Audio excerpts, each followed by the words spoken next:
So ito yung kagandahan kung ang electrical system natin is merong power meter na centralized. Monitor natin ang voltage, amperage, saka kilowatt, and then yung kilowatt hour na nakukonsume natin.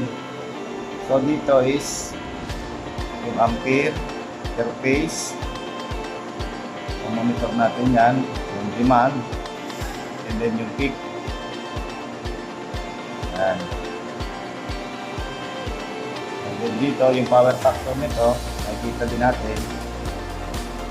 Yan, bali 0.8 power factor natin, so close to 1. So, maganda yung power factor natin, konti lang yung i-correct. So ito yung kagandahan kung meron tayo power meter na katulad nito sa ating system. Okay.